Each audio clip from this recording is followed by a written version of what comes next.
Les humains sont fascinants dans la défaite et la victoire. J'ai rencontré les plus braves, des hommes, des femmes à des instants improbables les plus sombres de l'histoire. Certains se sont sacrifiés, d'autres soutiennent encore ma flamme. Les humains sont fascinants dans leur faiblesse et leur majesté. J'ai aimé les plus humbles, bercé les plus forts, pleurer avec eux, embrasser leur gloire quand ils se levaient pour devenir des dieux, caresser leurs désirs, attiser leurs espoirs quand ils m'appelaient liberté. On a dû choisir, faire des choix, alors que qui sommes-nous pour choisir? Un sujet de 40 ans, un sujet de 50 ans, 60 ans, en fait, ils te disent oui, de toute manière, il a déjà un tableau, déjà des antécédents, il aura des séquelles. On nous a demandé de prioriser un sujet jeune par rapport à un sujet âgé. Âgé, que veut dire âgé? Est-ce que 60 ans, on est âgé? On a dû prendre un patient de 40 ans qui avait un tableau d'antécédents néant, on va dire, alors qu'un patient qui avait 60 ans avec un tableau chronique, des problèmes pulmonaires, voilà, il disait que, en fin de compte, il y aura des séquelles de toutes les manières. On a tous vu quand même que pendant le Covid, que en maison de retraite et dans les EHPAD, ils avaient dit que si un résident âgé était atteint du Covid, en fait, qu'on pouvait l'aider à partir avec le Rivotril et l'Hypnovel. Donc clairement, c'est de l'euthanasie. En France, on dissimule l'euthanasie, mais il y a de l'euthanasie qui se pratique. On a dû aussi, par nos petits moyens aussi, faire face, remodeler des services. Ça veut dire des services qui étaient médecine aiguë gériatrique, les rendre Covid, mais toujours avec le même nombre. Et le matin, alors tu passes ta nuit avec la boule au ventre, tu pars chez toi avec la boule au ventre. On avait beau crier, on nous disait de faire, la première vague, on nous a dit de faire une aération de 3 heures entre chaque patient qui rentrerait dans la salle. À la deuxième vague, on nous a demandé de faire 30 minutes. En fait, on a mal vécu parce que on avait peur. Et puis aussi parce que psychologiquement, parce que le physique c'est une chose, mais le psychisme en est une autre. Et depuis mars 2020, les soignants, le paramédical, les pompiers ont vu des choses qui psychologiquement va être difficile à oublier. Parce que on a eu affaire à des êtres humains et non pas des robots. On a dû essuyer les larmes de familles. On a eu des familles qui ont pleuré sur nos épaules. Nous-mêmes, on est des êtres humains, on a pleuré. On a pleuré parce qu'on s'habitue à une personne. Voilà, avec le temps, on a la personne pendant 2 jours, 3 jours, 4 jours, et on voit cette personne souffrir. Souffrir, qui n'arrive pas à respirer toute seule. Souffrir parce que même toi, quand tu lui donnes à manger, tu as peur. Tu as peur parce que tu dois jongler entre le masque, haute concentration et lui donner à manger. Ou alors parfois on te dit, non, non, ni hydrique, ni nourriture. Ça veut dire qu'on met une personne à jeun. Et le pire, c'est que combien de personnes on a dû refuser les familles et elles ont dû mourir toutes seules. Et puis combien de personnes on est rentré dans la chambre, elle allait bien et on est reparti, quand on est revenu, elle est morte. Et tout ça, ça reste, que ça soit en mars 2020 ou en mars 2030, ça restera gravé dans la mémoire de tous les soignants. Et combien de collègues on a perdus?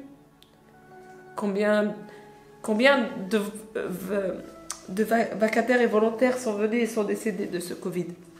Alors certes, le Covid peut tuer.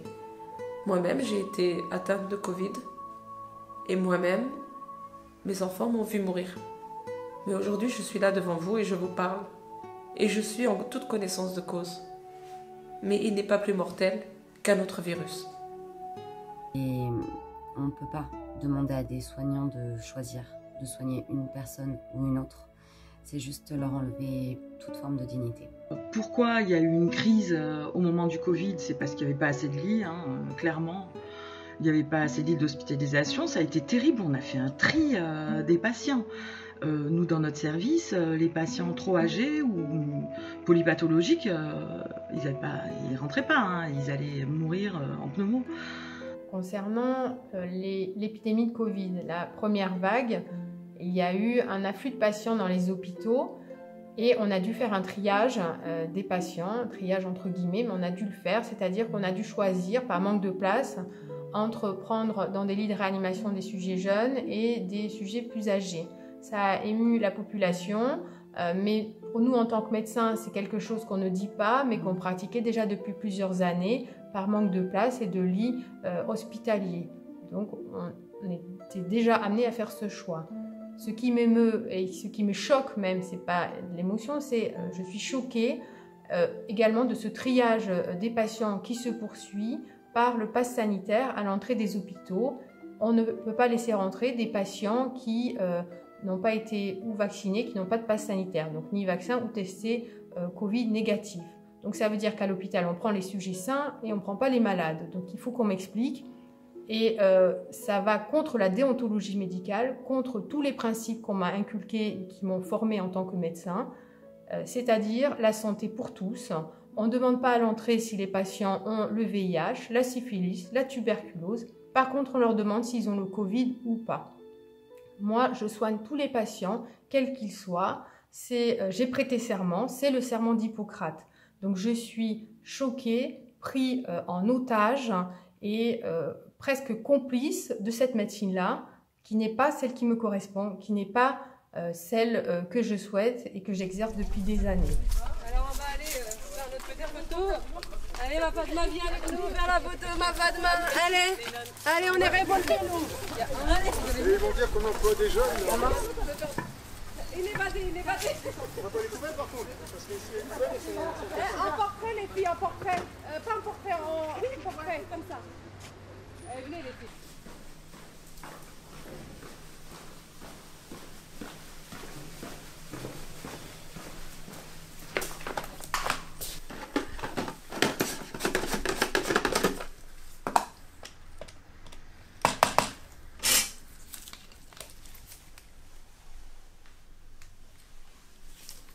Christian Vélo, je suis docteur en biologie avec une spécialité de génétique moléculaire à l'université Paris-Saclay. Et je suis par ailleurs aussi le président du conseil scientifique du CRIGEN, le comité de recherche et d'information indépendante sur le génie génétique. Mais je tiens à préciser toutefois que les propos que je tiens dans le cadre de cette interview ne sont portés ni par mon institution bien sûr, ni par le CRIGEN d'ailleurs. C'est le citoyen universitaire qui parle uniquement. Lanceur d'alerte, c'est le résultat d'une circonstance et donc tout le monde peut, à un moment donné de sa vie, être lanceur d'alerte. Face à telle ou telle circonstance, il s'agit d'aller porter auprès des institutions ou auprès de sa hiérarchie, par exemple, un doute concernant une situation qui laisse envisager des craintes, tant sur le plan sanitaire que sur le plan environnemental. Ça peut être dans tous les domaines, ça peut être dans le domaine économique également. Donc ça peut concerner des professionnels, mais ça peut concerner également n'importe quel citoyen qui est amené donc à s'inquiéter d'une situation et à faire remonter donc cet état de fait auprès de sa hiérarchie ou auprès des institutions. Je m'appelle Gisèle Souchon, je suis professeure de philosophie en classe préparatoire, auteure de quelques ouvrages de philosophie notamment sur Nietzsche, et je suis également militante animaliste et écologiste, militante de la cause animale principalement. Si j'ai choisi à titre personnel de ne pas me faire vacciner, c'est parce que j'ai toujours privilégié l'hygiène de vie par rapport à l'excès de médication. J'ai toujours davantage eu confiance dans la nature, dans mon corps et dans sa capacité de réagir par rapport à une maladie. Le libre arbitre, aujourd'hui, si je décide de ne pas me faire vacciner, cela est mon choix. Mais je respecte ceux qui sont vaccinés. Donc aujourd'hui, je pense qu'on est des personnes libres de faire ce qu'on veut, libres de s'exprimer et libres de travailler ensemble avec le respect de chacun. Et je pense que vacciné ou non vacciné, je respecte l'autre et j'aimerais que l'autre me respecte. Et c'est pas parce que je ne suis pas vaccinée que je suis là pour l'assassiner. Comme disent les médias ou comme a dit M. Macron lors de plusieurs interventions, que les soignants sont criminels, en puissance. Je ne suis pas criminelle. Je suis quelqu'un d'humaine qui a son droit de penser et sa liberté de parole que je veux garder. Allons enfants de la patrie, le jour de gloire est terminé. Entre nous deux, la tyrannie, sous l'étendard sans élevé. Entendez-vous dans nos campagnes mugir nos pauvres de faim, de froid, qu'ils viennent jusque dans vos bras. Moi, à l'élocution, j'ai pensé à l'avenir, j'ai pensé à mes enfants, sincèrement. J'ai pensé à mes enfants parce qu'en fin de compte, là, je me dis, pas d'argent, parce que je connaissais mon positionnement, en fait, que je ne me ferais pas injecter cette injection. Et à l'élocution, en fait, sincèrement, une agression, un coup de poignard dans le dos, beaucoup de colère, parce que à cause de lui, je ne pourrais pas offrir ce que je me bats à offrir à mes enfants. À cause de lui, j'ai pensé, parce que je suis locataire, je paye 1020 € de loyer. Je n'ai pas d'APL parce que je suis soignante et je travaille à l'hôpital. Donc aucune aide. Je suis toute seule avec mes enfants. Et on voit bien qu'en fin de compte, l'avenir, là, qu'est-ce que tu penses? C'est à l'avenir de tes enfants. D'accord. Qu'est-ce que je vais pouvoir offrir et apporter de plus à mes enfants si on m'empêche de travailler? Et comment je vais pouvoir accompagner mes enfants dans leur vie future?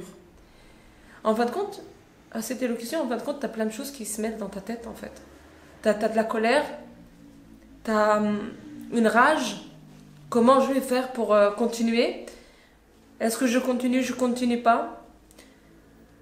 Et déjà, bien avant, je savais déjà que je ne me ferais pas vacciner. Et ni mes enfants. Quoi qu'il en coûte. Et ça, c'est M. Macron qui le dit. Donc quoi qu'il en coûte pour lui, quoi qu'il en coûte pour nous.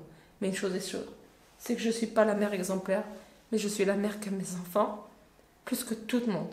Donc, je ferai tout ce qui est en mon pouvoir et en ma puissance pour me retourner. Et je pense que si je tombe, je me relèverai pour mes enfants, quoi qu'il en coûte. Et je sens que les gens sont désabusés, les gens sont écœurés, désabusés. Moi, je suis plutôt dans la colère et la révolte, mais bon, voilà. Je n'en peux plus des discours du chef de l'État qui ne sont pas des discours, mais des prêches. Et ça même s'il y a eu effectivement une dimension particulière dans celui du 12 juillet, mais tous ceux qu'il y a eu avant étaient des prêches. Et moi, j'attends pas d'un chef de l'État un prêche. J'attends notamment sur une question aussi importante que celle de cette pandémie, le chef de l'État doit être là pour faire le compte-rendu d'une réflexion collective. C'est-à-dire qu'on devrait même passer outre toutes les scissions politiques. Et dans une telle crise, on devrait rassembler autour de la table tous les leaders politiques ou tous ceux qui ont été des acteurs dans le passé sur des sujets proches, indépendamment de leur couleur politique, parce qu'ils ont forcément des choses à dire intéressantes, à prendre en compte et faire une synthèse. Et quand j'entends le président de la République dire « j'ai décidé, je ceci, je cela », dans une crise comme celle-là, c'est absolument fou. Hein. On attend un minimum de lui qu'il dise, après concertation des différents acteurs, des différents partenaires sociaux, des différents responsables politiques, des scientifiques, etc. Nous avons jugé opportun de... Voilà, là, ça aurait une stature, là, ça aurait du sens. On va vacciner tout le monde, on va étendre, mais c'est pas encore passé dans le texte de loi. C'est-à-dire, toi, tu sais déjà? Sur le contenu maintenant de son discours, c'est-à-dire le fait d'établir ce pass sanitaire, etc., de devoir montrer patte blanche pour aller au spectacle, pour aller manger dans un restaurant, et aller jusqu'à obliger, parce que M. Macron lui-même nous avait dit qu'il n'y aurait pas, que les vaccins ne seraient pas obligatoires. Et en fait, ils le sont de fait. Quand on dit à un personnel de santé que s'il ne se fait pas vacciner, il est licencié. Je veux dire, le 14 juillet 2020, on les décore sur les Champs-Élysées. Et en juillet, le 12 juillet 2021, on les menace de licenciement s'ils ne sont pas vaccinés. Mais ces personnels de santé n'ont pas attendu M. Macron pour se protéger. Quand en juillet, au printemps 2020, lors du premier confinement, ils n'avaient même pas de masque pour se protéger, qu'ils allaient acheter des toiles d'hivernage chez Truffaut pour se faire des surblouses, ils ont parfaitement su se protéger. Il n'y a pas mieux que les personnels de santé pour savoir ce qu'il faut faire pour ne pas attraper la Covid. Alors au démarrage, les premiers cas, tout le monde se disait ça va être une petite grippe hivernale comme on en connaît chaque année. Et du coup, au fur et à mesure que les cas arrivaient dans les hôpitaux, on a pris conscience quand même qu'on était face à un virus qu'on ne connaissait pas. On ne connaissait pas comment il allait se transmettre, se développer au sein de la population. Donc là, pour le coup, on l'a très mal vécu parce qu'on n'avait pas les moyens adaptés à ce virus pour travailler dans de bonnes conditions. On était déjà à flux tendu avant la pandémie.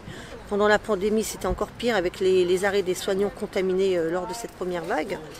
Et les consignes qu'on avait étaient toujours changeantes. C'est-à-dire, on pouvait désinfecter une chambre post-Covid avec du savon, de produits de vaisselle, ce qui m'a vraiment très choquée.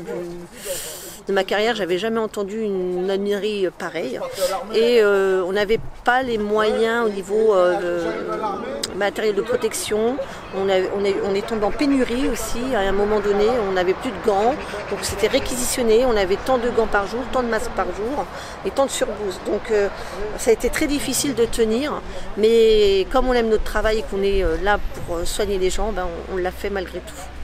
Les personnes étaient isolées en chambre.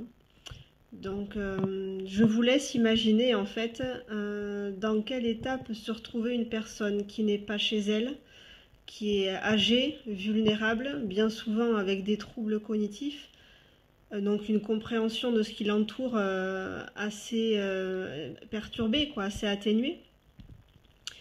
Et voilà, on l'isole, on lui interdit de sortir, on interdit aux personnes qui lui sont proches de venir la voir. Et les seules visites qu'elle a, ce sont des personnes en surblouse, avec des visières, avec des lunettes, avec des masques. Donc c'est extrêmement effrayant et voilà ce que les personnes voyaient alors qu'elles étaient en fin de vie et pour les protéger en fait, soi-disant. C'est très frustrant parce que les personnes âgées ont été privées dans leurs enfants, dans leur famille, et donc ils se sont trouvés isolés, sans manger, ils se sont laissés mourir à petit feu, et nous on était impuissants face à ce que l'État demandait, pas de visite pour les personnes âgées. Au départ on écoutait les médias, donc ils nous disaient tel cas, il faut faire telle chose, il faut se protéger comme ça, mettre les masques, etc. Et on est beaucoup à être arrivés au travail en disant à nos supérieurs, ou en prenant de nous-mêmes, par le bon sens, des masques pour aller soigner les gens, pour pas contaminer, si jamais on avait quelque chose. Donc on y est allé comme ça, et la première chose qu'on a eue, c'est « Non, mais vous mettez pas de masque, il n'y en a pas assez, vous avez pas besoin. » Et moi, la première chose que j'ai fait, j'ai dit « Non, non, non, je vais fabriquer des trucs, même do it yourself, mais je n'irai pas voir quelqu'un sans moi être protégé et sans protéger l'autre. » Donc on a résisté, on a tenu le matin, et le chef de service en fait s'est allié à nous, il nous a dit vous avez raison, et l'après-midi on avait des masques, on nous disait surtout faut mettre des masques, voilà. Donc pour vous dire que c'était n'importe quoi. Après on n'avait pas assez de matériel, il y a eu du matériel qui a été volé, il y a du gel qui a été volé, des masques qui a été volés, donc on faisait ce qu'on pouvait, c'est-à-dire qu'on nous donnait les masques au compte-gouttes, on voyait combien on était, 2 masques par jour. Ça a duré pas mal de temps. Puis après, enfin, il y a eu plus de gel, plus de masques et tout ça. Mais par contre, au niveau du bon sens, c'était toujours pareil. La machine à café, les gens qui venaient de l'extérieur, les interrupteurs, les poignées de porte, les ordinateurs. Enfin, il fallait désinfecter. Les gens où ils s'appuyaient, tout ça, il fallait désinfecter. Et ça, personne ne le faisait. Donc, très fort pour nous prendre des protocoles pour ressembler à des scaphandriers. Mais pour le bon sens que les gens qui allaient toucher les poignées et le reste et les interrupteurs, il fallait désinfecter, il n'y avait pas. Voilà. Pendant la première période du Covid, je travaillais en USLD. Et donc, nous n'avions pas de masque en fait. On ne pouvait travailler que sans masque. Et les seules personnes autorisées à porter un masque étaient les personnes qui toussaient. On a beaucoup travaillé. Dans des conditions très difficiles, notamment nous dans notre service on avait du matériel, On rentrait dans les chambres, une fois qu'on était rentré dans les chambres, on faisait tout en fait. On évitait qu'il y ait plusieurs soignants qui rentrent dans les chambres, c'est-à-dire qu'on s'occupait de notre patient, on faisait le nettoyage des surfaces puisque l'hygiène avait voulu qu'on nettoie 3 fois par jour les chambres et les surfaces. On faisait le sol, on faisait tout, on faisait le boulot de l'aide-soignante aussi, ce qui fait que un tour de constante, ça durait 1 heure, on ressortait en nage. Vraiment, on crevait de chaud hein, sous ces tenues, notamment celle qu'on a eue en espèce de sac poubelle. Là, celle-ci, c'était horrible, c'était un vrai sauna. Et aujourd'hui, si ces personnes qu'on a voulu décorer le 14 juillet 2020 ne se font pas vacciner, on les licencie. Mais dans quel pays est-on? Moi, pour vous dire, les jours qui ont suivi ce discours, dont j'ai pris connaissance par personne interposée ou en regardant des extraits ensuite sur Internet, j'ai pas dormi. J'ai pas dormi. Ça m'a totalement perturbé. C'est ça qui me fait peur. C'est pas la Covid. C'est tout ce contexte politique de privation de liberté, de menaces sur l'emploi auprès de ceux qu'on a applaudis, que tout le monde applaudissait sur les balcons. Mais aujourd'hui, ces personnes qui vont être licenciées là dans 15 jours ou dans 1 mois, où seront les personnes qui les ont applaudis sur les balcons pour venir les soutenir? Où seront-elles? Je veux dire, on a réussi à diviser la population, à faire de ceux qui étaient nos héros, nos ennemis aujourd'hui parce qu'elles ne seraient pas ou ils ne seraient pas vaccinés. Mais on est dans une situation ubuesque, totalement ubuesque. Et qu'un président de la République qui est censé fédérer, qui est censé être le président de tous les Français, qui est censé rassembler, puisse diviser à ce point. Mais alors là, effectivement, il y a une crise très très grave qui...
Qui passait tous les matins pour nous donner ah bah tiens, ça c'est ton masque du jour, sauf que accessoirement je fume, je mange, je bois, donc le masque il faisait ça toute la journée. Nous on a été formés parce qu'on est soignants, donc on a appris à se laver les mains, parce qu'un masque on l'utilise pas comme on met une casquette, enfin je veux dire il y a un protocole, faut avoir les mains propres, faut l'enlever comme ça, machin. Là on en avait que un pour 12 heures. On savait pas ce que c'était cette maladie. Heureusement qu'on a été soutenu par la population, parce que nous, l'État nous a carrément laissé crever. Hein. Enfin, je veux dire, il n'y a pas d'autre mot. Ça aurait été une maladie vraiment dangereuse, on serait tous morts à l'heure actuelle. À la première vague, on n'avait pas du tout de matériel et ça ne gênait personne. Et on nous a envoyé en front, comme disait M. Macron, nous sommes en guerre. Nous avons été en guerre en claquettes. Aujourd'hui, on a les claquettes, mais non, maintenant on menace et on est des dangers pour la population. Moi, je pense que ce Covid n'est pas si grave que ça, qu'il faut vivre avec. C'est un virus comme les autres, qu'il faut pas rester... Là, ils sont en train de passer toutes leurs lois, tout ce qu'ils voulaient passer depuis des années et qu'ils n'arrivaient pas à le faire. Ils sont en train de profiter de cette crise pour les faire passer. Le Covid a mis au grand jour, en fait, ce qu'en réalité, tout le paramédical, les hôpitaux privés ou publics, et les structures extra, bien sûr, comme les infirmières libérales, on se plaint depuis plus de 10 ans par rapport au manque de personnel, au manque de matériel, par rapport aux fermetures de services et les réductions de lits. Le Covid n'a mis qu'au grand jour ce que les soignants vivaient au quotidien depuis des dizaines d'années en fait. Alors, le Covid arrive, pour nous, ça change rien, puisqu'on a l'habitude de ne pas avoir de matériel, d'être en effectif réduit.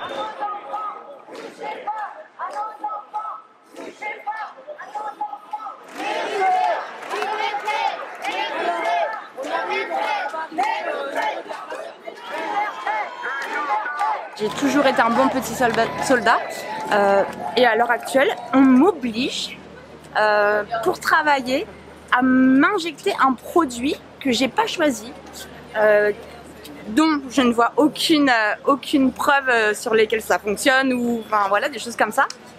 Aux urgences, on a 2 chambres avec fenêtres, donc ça c'était au début pour les ISO Covid, et après on a 1, 2, 3, 4, 5, en tout on a 8 chambres, on a 5 chambres sans fenêtres. Mais sauf qu'au début, quand on avait du Covid ou suspicion Covid, on mettait là les patients qu'on gardait. Il n'y avait pas de fenêtre. L'infirmière hygiéniste s'est passée.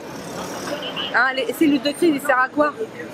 Au bout de la 3e vague, quand on vous dit mais attendez, il faut ramener la machine pour bien nettoyer tout ça, là on n'a pas de fenêtre. Ah bon? Ben attendez, vous foutez de ma gueule quoi. Vous imaginez le nombre des soignants qui vont démissionner parce qu'ils ne peuvent pas travailler sans vaccin? Moi je connais beaucoup de soignants qui vont démissionner. Hein. Ça va être quoi demain à l'hôpital public sans soignants? Les gens ne s'en rendent pas compte. Donc l'année dernière, oui, de son balcon, on applaudissait. Sauf que là maintenant, avec les restrictions qui sont mises, les gens se disent oui, après tout, écoute, c'est normal, c'est des infirmiers, des infirmières, des soignants. Je m'en fous. Moi, ce que je veux, c'est aller en vacances et aller au resto.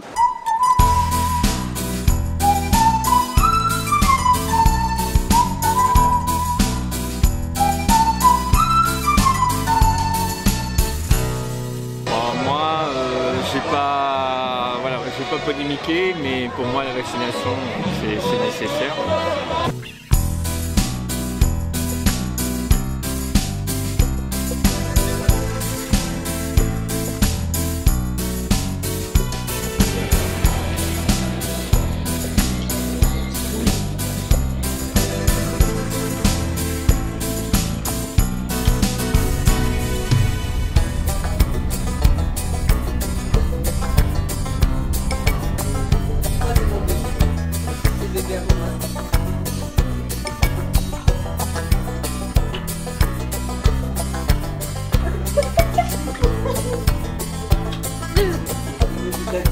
Mon gros bibi, mon petit bibi.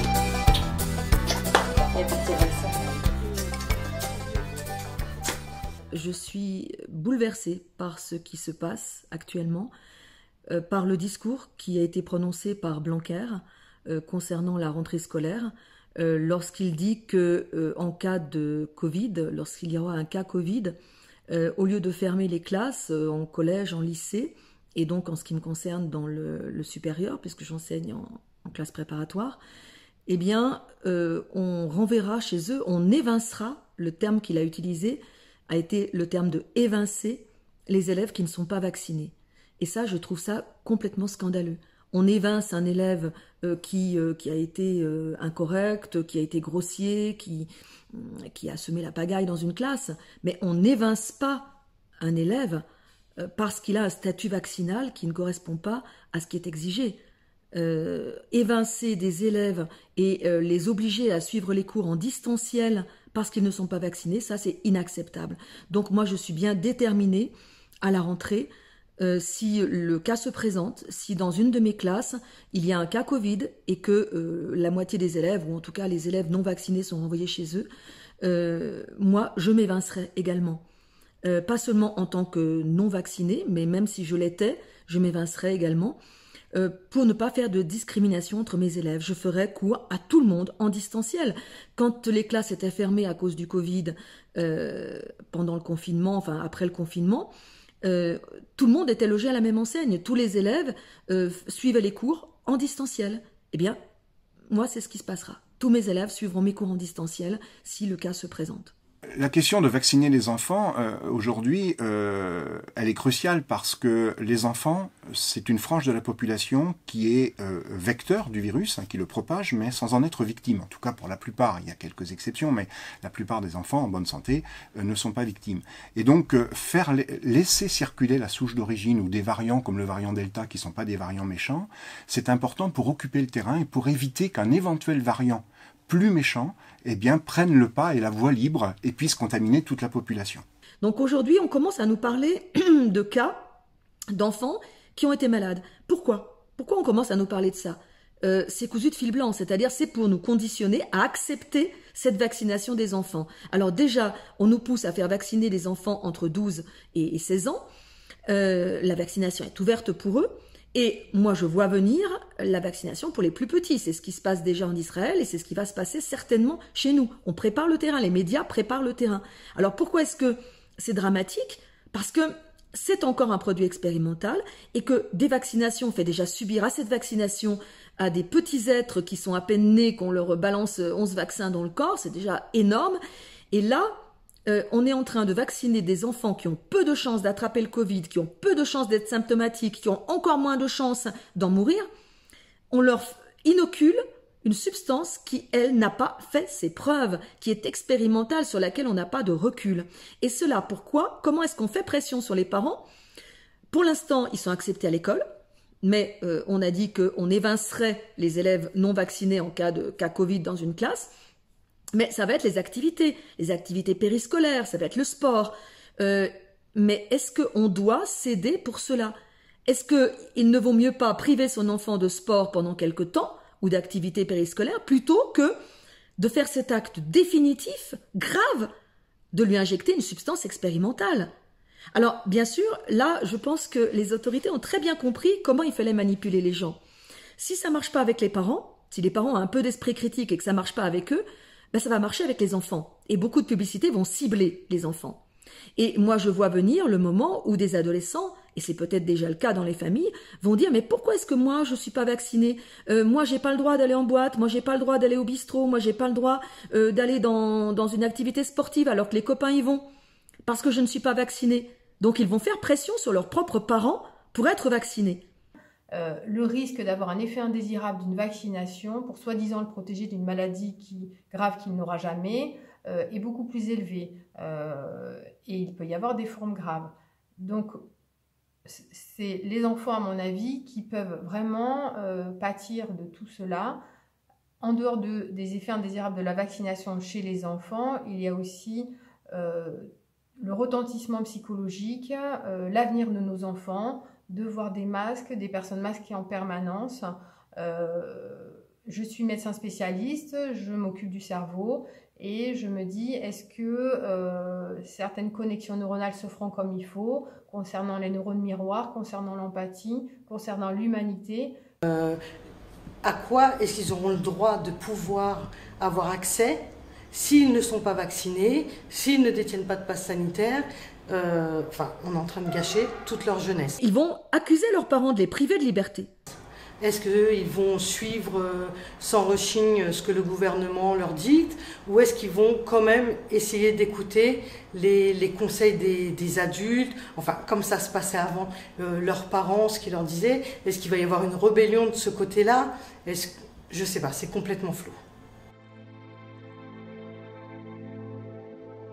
Il faut dire à vos enfants, mais c'est pas moi qui te prive de liberté, c'est l'État. C'est le gouvernement qui te prive de liberté en empêchant les non-vaccinés de faire ceci ou cela. C'est pas moi. Moi, je suis ton père, ta mère. Je suis là pour te protéger, pour prendre des décisions pour ton bien. Alors, bien sûr, je ne suis pas médecin. Je ne sais pas si ce vaccin est effectivement dangereux pour toi. Mais j'ai suffisamment entendu de témoignages d'effets secondaires négatifs, dangereux, pour prendre la précaution de ne pas te le faire inoculer. Donc je crois que vraiment les parents doivent en parler avec leurs enfants et ne pas laisser ce climat de rébellion s'installer chez les adolescents qui ont un gros besoin, qui n'est pas forcément positif d'ailleurs, d'assimilation. Les enfants et surtout les ados ont besoin de faire partie d'un groupe. Ils sont très mimétiques, ils sont très grégaires. Donc ils veulent être acceptés, assimilés à un groupe. Ils sont d'ailleurs prêts souvent à faire n'importe quoi pour ça. Hein. S'il faut se droguer comme les autres, boire de l'alcool comme les autres ou fumer comme les autres, ils vont le faire. Hein. Donc ça, c'est souvent très dangereux, ce comportement mimétique. Mais ça fait partie de l'adolescence. Donc attention que ce comportement mimétique n'implique pas de se faire inoculer une substance dangereuse. Les libertés, écrites sur les textes fondateurs qui font le socle de la société française, ils sont piétinés par ceux-là même qui sont censés le protéger. Et pour les plus petits, évidemment, soyons très vigilants. Soyons encore plus vigilants. Eux ne vont peut-être pas nous mettre la pression de la même façon, les moins de 12 ans, mais je pense qu'il va falloir être très vigilant pour les protéger de cette campagne, c'est-à-dire pour l'instant une influence, il n'y a pas encore une obligation, mais l'influence, il faut être capable d'avoir de l'esprit critique, et la liberté, c'est ça. Parmi toutes les influences qu'on va subir, essayer de choisir celle qui nous paraît rationnelle, celle qui nous paraît la plus véridique, et par prudence, s'il y a un doute, eh bien s'abstenir, ça me paraît essentiel, et pour nous, et pour nos enfants. La situation dans laquelle on est sur le plan sanitaire concernant les soignants est pour ma part dramatique. On a une pression permanente, quotidienne, depuis des mois. Ceci fait réveiller des inquiétudes, une grande anxiété même. Cette peur sur les générations futures et sur l'enfance peut réveiller chez certains des souvenirs et des peurs de leur propre enfance. Tellement le sujet est sensible et fait appel en nous à des choses ou à un instinct de protection peut-être, paternel ou maternel, et à des sentiments très profonds qui sont ce qu'on nous a inculqué nous-mêmes dans l'enfance, sûrement la tolérance, la liberté, la joie de vivre, le combat. Ma vie a été un combat contre la violence que ma mère a reçue. Et à l'âge de 9 ans, je me suis interposée pour plus que ma mère se fasse battre. Aujourd'hui, moi, j'ai 3 enfants. J'essaie de les surprotéger des coups qu'ils pourraient recevoir de l'autre. Moi, j'ai été battue et je me suis fait d'armure pour protéger ma mère. Très jeune, j'ai accompagné ma mère dans son divorce de tous les jours parce que j'avais des frères qui avaient peur et du coup ne parlaient pas. Ou mon père qui tapait mon frère pour faire mal à ma mère. Ma mère est décédée à l'âge de 42 ans d'un cancer généralisé. J'avais 23 ans. Et à 23 ans, je suis devenue maman de 5 enfants parce que j'ai adopté mes 3 frères et sœurs. Et je me suis battue. Battue, où moi, mon deuil, j'ai pas pu le faire parce que je ne pouvais pas pleurer à côté d'eux et parce que je ne pouvais pas laisser baisser les bras. Donc j'ai dû combattre. Et je ne suis... Malgré les fois où je tombais, je me relevais. Pourquoi? Parce que je pensais à l'autre. Je ne pensais plus à moi. Moi, je crois que mon père a fait, et j'ai été mariée de force aussi, par vengeance par mon père. Parce qu'il voulait me punir d'avoir défendu ma mère. Mais au jour d'aujourd'hui, je n'ai aucun regret. Parce que de ce mariage, j'ai eu 2 magnifiques garçons qui sont aujourd'hui ma raison de vivre. Je me suis remariée, j'ai eu ma fille. Un monsieur pas méchant du tout, mais qui m'a vu lionne, comme j'ai dit tout à l'heure, et qui s'est laissé porter, et que j'ai décidé qu'on se sépare en toute amitié, et il ne m'a jamais posé les mains dessus. Donc c'est ça, j'ai un lien avec le père de ma fille qui est amical et fraternel. Et au jour d'aujourd'hui, je ferai tout pour pas qu'on abîme mes enfants. Parce que mon parcours a fait de moi la femme que je suis aujourd'hui. Et d'où je dis je suis libre. Libre parce que je me suis interposée à celui qui était ton héros, ton exemple, ton père, pour pas qu'il fasse du mal de ma mère, pour pas qu'il fasse du mal à mes frères et sœurs, alors que j'étais la 3e du fratrie de 7. Donc oui, je peux dire qu'aujourd'hui, la mère est lionne, parce que ma mère ne l'a pas laissée. Ça veut dire que moi, je protégeais ma mère et d'un coup, ma mère recevait des coups et elle essayait de me protéger aussi. J'ai toujours étudié parce que je voulais venger ma mère. Et j'ai fait une reconversion professionnelle parce que ma mère, quand j'ai eu 21 ans, elle a été hospitalisée, chimio et autres. Et j'avais mes 2 garçons en bas âge. Mais ma mère ne partait qu'à la chimio ou autre quand j'étais en sa présence. J'ai caché à ma mère qu'elle avait un cancer pendant 18 mois. Je le gardais seule là-dedans parce que je ne voulais pas qu'elle baisse les bras parce que c'était une battante. Elle était passée par beaucoup de choses très difficiles. Et même à mes frères parce que j'avais peur qu'ils fassent la gaffe. Donc, moi, fille de 21 ans, avec un divorce, avec 2 enfants en bas âge, avec 3 frères et sœurs, eh ben, je continuais encore. Eh ben, je peux dire que mon parcours a fait la femme que je suis aujourd'hui. Et si je ne suis pas partie, décédée, par les coups de mon père avant, c'est pas aujourd'hui que je vais tomber. Et je n'abandonnerai pas mes enfants jusqu'à ce que le plus haut, il décidera que je pars là-bas. Mais en tout cas, mes enfants m'ont vu partir le 15 mars 2020 à cause du Covid, parce que j'ai été quand même très très mal. J'avais une petite fille quand même, qui avait 12 ans, qui me faisait la toilette et mes garçons qui m'emmenaient à la douche, mais que c'est ma fille qui me lavait. Pendant 3 jours, ça a duré. Où je ne pouvais pas me lever parce que je n'avais plus de force dans les chambres, où j'avais de la fièvre, où j'avais 3 couvertures sur moi. Mais ça n'a rien changé. Je me suis battue au fond de moi parce que quand les pompiers m'emmenaient, j'avais mes enfants qui pleuraient et ma fille qui m'envoyait des messages, Marois, qui disait « Maman, ne meurs pas, ne nous laisse pas ». Et aujourd'hui, je ne les ai jamais laissés et je ne les laisserai jamais. Et mon exemple servira peut-être aux autres. Mais aujourd'hui, je suis ici, en train de dire les choses que le psychisme, c'est 80% de la guérison. Le thérapeutique et les psychotropes, c'est que 20%. Et que si on a un véritable soutien, parce qu'on a une raison de combattre, et bien souvent quand on est parent, c'est les enfants, eh bien il ne faut pas abandonner. Il ne faut pas abandonner, il faut aller jusqu'au bout. Pourquoi? Parce qu'aujourd'hui on se bagarre pour nous, mais pas seulement, c'est pour la génération à venir, pour nos petits-enfants. Et comme je dis moi, si je dois continuer à me battre pour l'amour de mes enfants, je le fais fièrement. Aujourd'hui, j'élève mes enfants tout seul, sans l'aide de personne, ni pension alimentaire, ni rien, parce que je ne veux pas devoir à quelqu'un qui n'a pas élevé les enfants. Et c'est ça que je pense, au 15 septembre, est-ce que je pourrais leur offrir ce que je leur je leur ai offert toutes ces années. J'ai un garçon de 20 ans, l'autre 19 ans, et ma fille qui va avoir 14 ans au mois de novembre. Et je suis fière, même si j'ai eu un parcours quand même avec beaucoup de cascades et beaucoup d'embûches et beaucoup de pleurs, j'ai toujours été celle qui était solide mentalement et que, malgré tout, je disais, il y a pire que moi. Et je disais toujours, c'est pas grave. Et les gens me disaient, mais Sonia, ta mère aurait dû t'appeler, c'est pas grave. J'ai dit, c'est pas grave, il y a pire que ça. Il y a pire que ça. Il y a des enfants qui n'ont même pas de quoi boire. Il y a des enfants qui n'ont même pas de quoi manger. Il y a des enfants qui n'ont même pas de quoi s'habiller. J'ai dit, nous, on manque de rien. Des malades, il y en a partout. Des malades, il y en a partout. Des gens différents de nous, il y en a partout. Des violents, il y en a partout. Mais ce qui fait, c'est que quand tu t'adresses à une personne, et on le voit à l'hôpital, et ça, les cadres, la direction ne le voit pas parce qu'elles ne sont pas là, qui sont en colère, pas contre nous parce qu'ils ne nous connaissent pas personnellement, mais qui nous connaissent, qui sont en colère à cause de la blouse blanche. Il suffit de s'adresser aux gens avec respect, et ils redescendent, et ils s'adressent avec toi avec respect, même s'ils étaient en colère. Donc aujourd'hui, je peux dire que ma vie d'avant, mon enfance, ma fille de jeune femme, parce que j'ai pas eu de vie de jeunesse, j'ai pas eu de jeunesse. Très jeune, j'ai pris la responsabilité d'une maman qui ne savait pas parler français.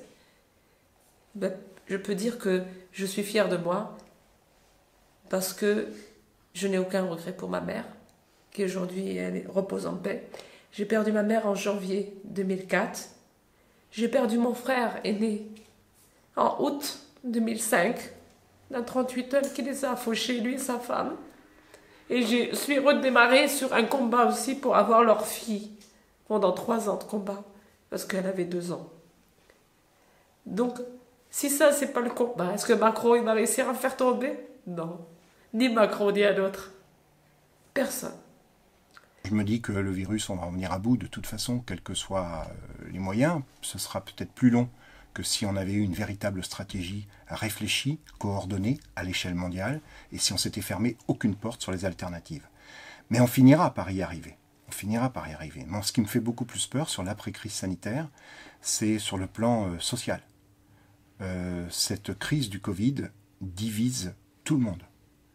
Il n'y a d'ailleurs aucun parti politique et aucun syndicat, aucune association qui a une ligne unique, qui a une position unique sur ces questions. Ça divise dans les familles, ça divise au travail, ça divise partout. Il y a des personnes qui interdisent à leurs parents de voir leurs petits-enfants tant qu'ils ne sont pas vaccinés, enfin, alors que ces grands-parents n'ont pas envie d'être vaccinés. On arrive à des situations ubuesques, on est en train de diviser la population entre ceux qui ont le pass sanitaire qui seraient sains et puis les autres qui seraient donc malsains. C'est un truc de fou. Et moi, ça me fait peur. Et pour être honnête, ça me fait beaucoup plus peur que la Covid.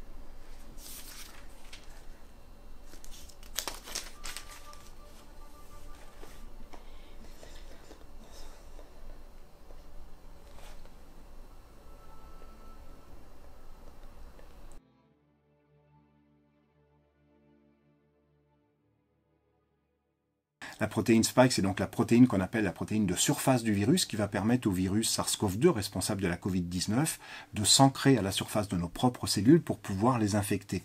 Et cette protéine Spike ou spicule, effectivement, on nous l'a fait fabriquer dans nos cellules pour nous vacciner, en nous injectant du matériel génétique viral qui détient le secret de fabrication de cette protéine. Donc la moindre des choses serait effectivement de connaître toutes les caractéristiques de cette protéine. Alors, il y a une publication scientifique qui est sortie il y a peu de temps et qui conclut que cette protéine en tant que telle pourrait avoir des effets pathogènes, notamment des effets néfastes sur les cellules qui bordent nos vaisseaux sanguins. Donc ça ne veut pas dire pour autant qu'on doit forcément abandonner tout projet de vaccin sur la base de cette protéine, mais ce serait quand même bien de le savoir et d'en connaître mieux cette protéine avant de s'aventurer à une telle échelle avec de tels vaccins. C'est pas le problème du vaccin, c'est l'injection expérimentale. Donc on a le droit de douter, puisqu'il n'y a pas si longtemps que ça, on nous disait qu'on n'avait pas les moyens, on n'avait même pas de tests en nombre, et du jour au lendemain, on nous sort un vaccin. Alors dans ce cas-là, qu'on nous laisse assez le temps d'avoir assez de recul pour pouvoir nous convaincre. Et là, le fait de nous contraindre, on a le droit de se poser des questions. Le doute, c'est le propre, je dirais, de la science. Voilà. Donc oui, bien sûr, on peut douter, d'autant plus qu'on a affaire à des vaccins qui s'appuient sur des technologies nouvelles. Les vaccins qui nous sont proposés en Europe et dans la grande majorité du monde sont des vaccins de dernière génération pour lesquels on a très peu de recul. Donc oui, indépendamment du fait qu'on soit plutôt très en faveur des vaccins ou plutôt méfiant sur les vaccins, indépendamment de ça, évidemment, le doute est tout à fait légitime. Il y a de nombreux doutes raisonnables. Dans le cadre de cette vaccination contre le virus SARS-CoV-2. D'abord, aucun autre vaccin utilisant des technologies classiques et pasteuriennes n'a provoqué autant de décès et d'effets secondaires graves en aussi peu de temps, en 6 mois. En fait, en 6 mois, on a un nombre d'effets secondaires et de décès largement supérieur à ce qu'on a pu observer avec tout un tas d'autres vaccins en 30 ans, y compris la vaccination contre la grippe dite saisonnière, donc la grippe hivernale chez nous. D'autre part, la durée de protection est courte. Alors ça a été publié dans une revue scientifique sérieuse. Pour Pfizer, la durée des anticorps dans le sang circulant est d'environ 4 à 6 mois. Pour AstraZeneca, c'est de l'ordre de 2 à 3 mois. Donc une durée de protection faible. Également une efficacité médiocre. Elle n'est absolument pas optimale. Parce que, on le sait maintenant, les vaccinés peuvent tomber malades. Lorsqu'ils sont en contact avec le virus, certains, et même beaucoup, notamment avec la variante Delta indienne, tombent malades. Et lorsque ces personnes vaccinées tombent malades, elles ont une charge virale aussi importante, d'intensité et d'ampleur égale à celle des non-vaccinés. Donc, même si l'on admet, je vais bien mettre peut-être un bénéfice, admettons que certains soient mieux protégés, mais toujours est-il que des vaccinés tombent malades. Donc c'est quand même fort de café cette histoire. Parce que si un vaccin, par définition, vaccine, on ne tombe pas malade. La recombinaison, de manière générale, c'est l'échange de matériel génétique, un échange de matériel génétique. Alors la recombinaison n'est pas la spécificité des virus. Beaucoup d'organismes sont capables de faire de la recombinaison. Nous, les humains, nous savons le faire aussi dans certaines circonstances. Mais les virus sont vraiment les champions des champions. Et surtout, quand on a 2 virus de la même famille qui se ressemblent beaucoup, alors ils sont capables d'échanger lors de la recopie du matériel génétique viral. Il y a des échanges qui se font entre les 2 génomes viraux en présence, et donc ça fait un virus qu'on appelle recombinant, c'est-à-dire dont le matériel génétique est en partie constitué du matériel génétique du virus parental 1 et du virus parental 2. Donc ça fait un nouveau virus qu'on appelle un variant.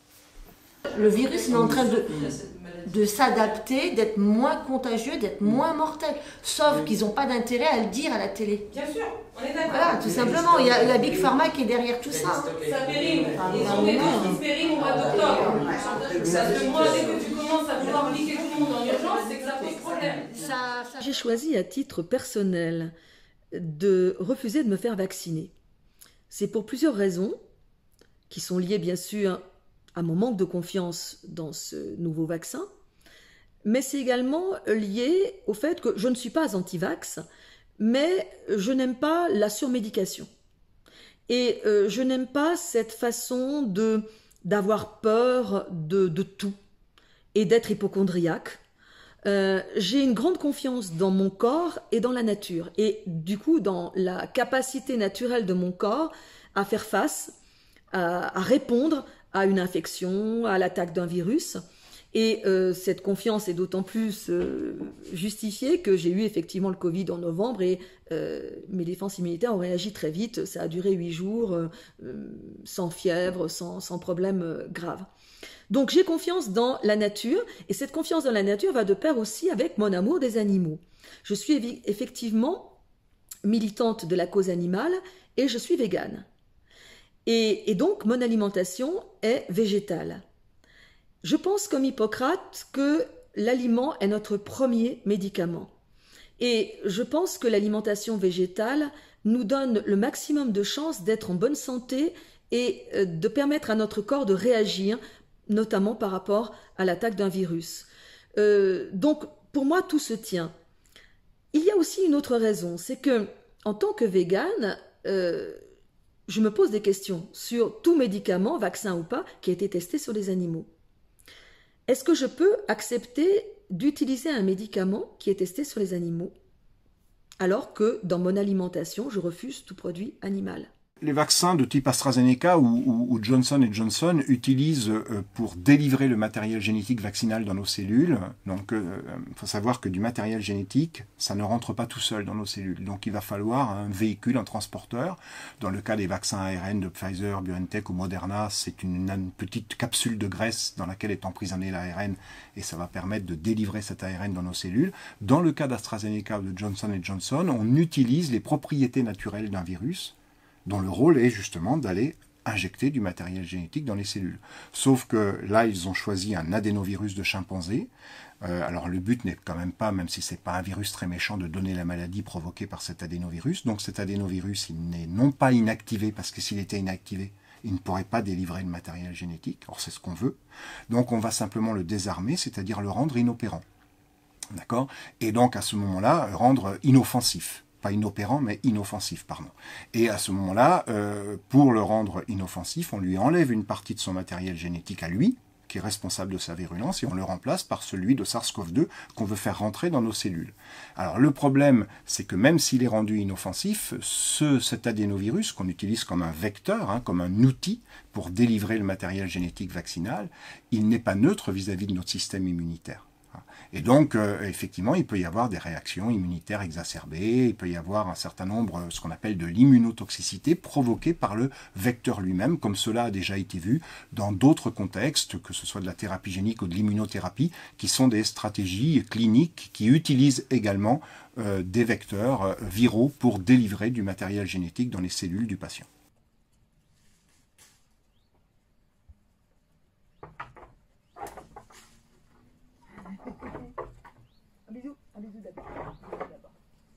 Un bisou d'abord. Même si on est totalement acquis à la cause animale, on a cet égoïsme naturel qui fait qu'on veut sauver sa vie. Et que quand c'est ma vie qui est en danger, eh bien, ma vie passera toujours avant. C'est instinctif. C'est une sorte d'instinct de survie. Donc si ma vie était menacée, si j'étais malade, si j'avais une maladie mortelle et que je doive prendre un médicament testé sur les animaux, je préférerais évidemment que ce médicament ne soit pas testé sur des animaux. Et je milite contre l'expérimentation animale et je souhaite qu'à l'avenir, les médicaments ne soient pas testés sur les animaux. Mais si, en l'état actuel des choses, le seul médicament qui peut me sauver, c'est un médicament testé sur les animaux, peut-être que, avec beaucoup de mauvaise conscience et de tristesse, je l'accepterai. Mais là, on n'est pas en train de parler d'un médicament.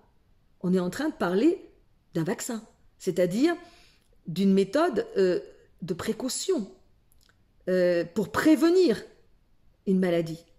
Et une maladie qui ne tue que 0,035% des gens qui l'attrapent. Donc là, si j'utilisais ce vaccin, là, je n'aurais aucune excuse. Je n'aurais pas l'excuse de l'instinct de survie, de me dire, ben oui, c'est ma vie d'abord, c'est ma survie d'abord. Non, je n'ai pas cette excuse.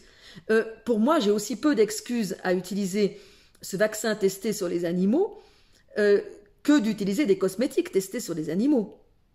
Les cosmétiques, c'est quelque chose qui n'est pas essentiel. Alors oui, je me maquille, mais ce sont des produits qui ne sont pas testés sur des animaux. S'il n'y avait que des produits testés sur les animaux, je ne me maquillerais pas, parce que ce n'est pas un problème, ce n'est pas essentiel. Donc, un produit qui est un vaccin, qui n'est qu'une précaution, et une précaution contre une maladie que j'ai toutes les chances de ne pas réattraper, puisque je l'ai déjà eu, et qui, si je l'attrape, a toutes les chances de ne pas me tuer, parce que mon corps va réagir, va avoir des défenses immunitaires naturelles, d'autant plus vives que j'ai une alimentation saine. Donc si j'utilisais ce vaccin quand même, pour moi, je serais en contradiction avec mes idées véganes. Et j'ai été étonnée de voir sur des sites des véganes défendre leur vaccination, essayer de se justifier de s'être fait vacciner en reproduisant, en partageant un article qui me paraît émaner du gouvernement, enfin en tout cas d'une propagande officielle, disant que finalement les animaux qui ont été tués pour expérimenter le vaccin, de toute façon ils sont morts, ils sont déjà morts, donc on ne peut plus rien pour eux. Donc c'est pas grave d'utiliser le vaccin parce qu'on ne peut pas ressusciter ces animaux, donc autant utiliser le vaccin. Je ne comprends pas qu'un vegan puisse accepter ce genre d'argument. Parce que si on va par là, les animaux qui se balancent en boucherie, qui sont sur les étals du boucher, ils sont déjà morts. Donc autant les manger à ce moment-là, si on suit cette logique. Bien sûr qu'on a déjà des différences entre les humains, alors ça peut paraître assez saugrenu de faire des tests sur une espèce qui n'a rien à voir avec l'humain. Simplement, les tests qui sont faits sur l'animal sont des tests pour détecter d'éventuels graves problèmes aigus, par exemple. Et si ces problèmes se manifestent sur le rat, on ne prendra pas le risque d'aller le faire chez l'humain. Si en revanche, il n'y a pas de problème particulier chez le rat, alors on va le faire chez l'humain. Et cette diversité au sein des humains, ben, c'est justement le test de phase 3. C'est-à-dire que le test de phase 3, on le fait sur des gros effectifs qui permettent justement de ce qu'on appelle des cohortes d'individus, avec un groupe d'individus contrôle qu'on appelle placebo, c'est-à-dire qui reçoit quelque chose qui n'est pas le vaccin, et puis un groupe qui reçoit effectivement le vaccin ou le médicament à tester. Et dans cette cohorte d'individus, il y a de la diversité. Et donc, c'est justement le but de ces tests de phase 3 permet de voir les différents types de réponses que l'on peut avoir en fonction du sexe, en fonction de l'âge, en fonction de toute autre diversité au sein de la population humaine. Donc, c'est le but des tests de phase 3 de faire ça. Dans ce que je vois dans mon centre hospitalier, c'est-à-dire que je vois peu de patients hospitalisés pour forme grave de Covid. Par contre, ce que je vois de façon hebdomadaire, pour ne pas dire quotidienne, c'est des patients hospitalisés pour des effets indésirables de la vaccination. Une vaccination qui ne semble pas protégée puisque certains patients hospitalisés actuellement pour forme grave de Covid ont été vaccinés. Et les 2 patients qui viennent de décéder dans mon établissement, malheureusement, étaient des personnes de 90 ans avec comorbidité et qui avaient été vaccinées. Cette vaccination, je m'interroge, voilà, par ce que je vois avec mes propres yeux, les patients hospitalisés suite à des complications de la vaccination ont des complications graves qui parfois ont pu mettre en jeu le pronostic vital, ou en tout cas certains gardent un handicap fonctionnel pour l'instant. Il s'agissait assez souvent de sujets jeunes, 20, 30 ans, aucun antécédent auparavant. Et donc c'est mon devoir en tant que médecin, car je reste médecin malgré tout, de témoigner de ce que je constate.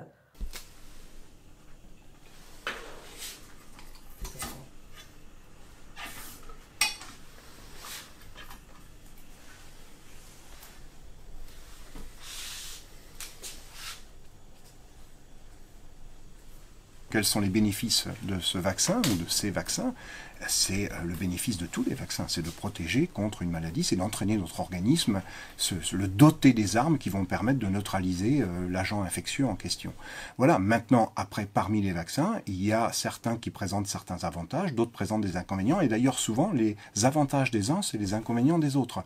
Et ici, le problème, c'est que peut-être que ces vaccins s'avéreront être la panacée dans quelques années, je ne sais pas. Je ne sais pas, je ne peux pas l'affirmer, ni dans un sens ni dans l'autre, mais en tout cas, ce sont les craintes qu'on doit se poser aujourd'hui, parce que lorsque quelqu'un nous dit que tout va bien, on ne lui demande jamais de prouver que tout va bien, mais lorsque quelqu'un a des craintes sur un vaccin, eh bien, on lui demande de prouver la véracité de ce qu'il avance.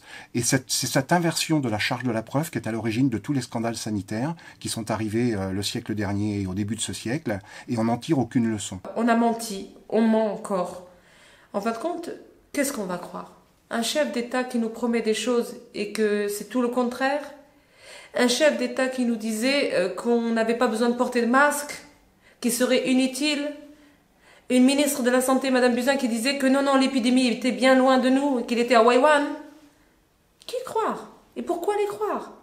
Puisqu'aujourd'hui, on arrive au résultat où ça continue, en fait.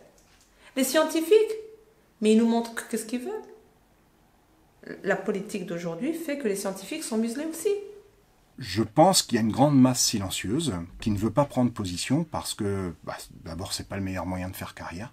Il faut bien le reconnaître. J'ai déjà connu ça dans notre temps avec les prises de position pour alerter sur des risques potentiels sur les OGM, etc.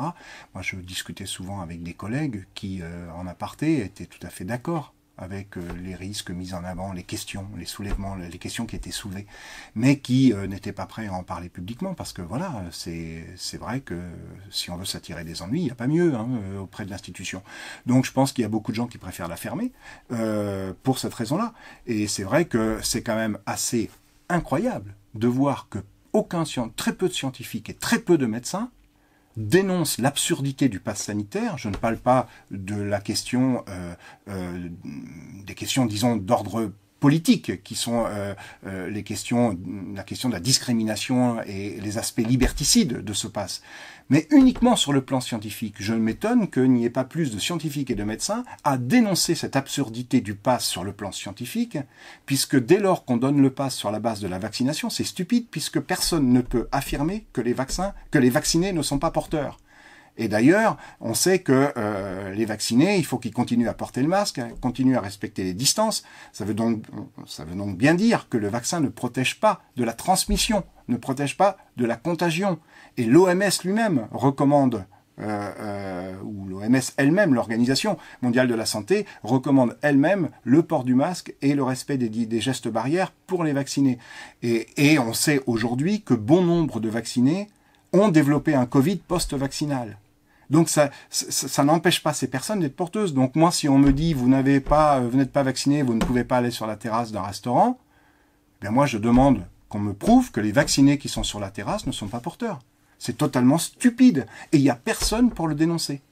Nos cellules possèdent des éléments génétiques mobiles appelés rétrotransposons, dont certains possèdent l'activité de transcriptase inverse qui permet la copie de l'ARN viral en ADN viral, puis l'insertion dans le chromosome, enfin le ou les chromosomes, un de nos chromosomes.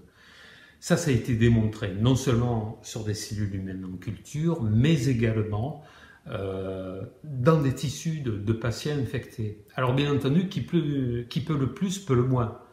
Si l'ARN viral peut être rétrotranscrit et son ADN viral intégré dans nos chromosomes, alors l'ARN de la protéine S de Pfizer, qui est beaucoup plus court, a fortiori, doit pouvoir également s'intégrer.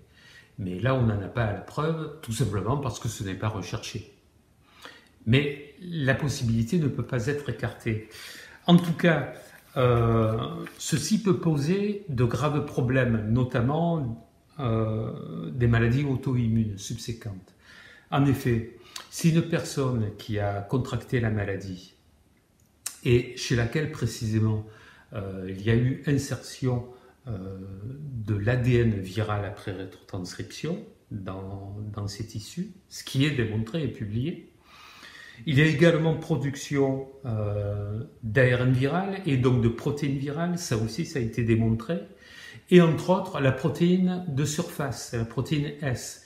Et bien entendu, si ensuite cette personne est vaccinée, elle va produire des anticorps contre cette protéine S, et donc elle va attaquer les cellules à la surface de laquelle cette protéine S a été produite et se retrouve exprimée. Dès lors qu'on introduit de l'ADN viral dans nos cellules, on ne peut pas exclure le fait qu'une partie de cet ADN aille s'insérer dans nos chromosomes. Ça ne peut pas être exclu. Ça reste, alors je pense là au vaccin de type AstraZeneca ou Johnson & Johnson, où il s'agit d'un vaccin à ADN, c'est-à-dire ce qu'on introduit dans nos cellules, c'est une copie ADN de l'ARN de SARS-CoV-2 qui permet de fabriquer la protéine Spike. Quand on nous dit que ça ne peut pas aller s'insérer, je parle bien là des virus à ADN, hein, l'ARN ne peut pas s'insérer en tant que tel dans l'ADN, mais l'ADN, oui. L'ADN peut s'insérer dans de l'ADN. Et en fait, affirmer et balayer d'un revers de main que ce n'est pas possible que l'ADN vaccinal aille s'insérer dans notre propre ADN, bien sûr, ça, on ne peut pas l'affirmer. Quand on met de l'ADN dans des cellules, on fait ça, nous, couramment dans tous les laboratoires de génétique moléculaire, il y a toujours, avec des fréquences plus ou moins élevées, mais il y a toujours une part de cet ADN qui peut se retrouver dans l'ADN des cellules réceptrices. Et patron, vous êtes arrêté où, vous? Bah oui, bah moi je suis encore là, moi je suis là, moi je suis là, moi.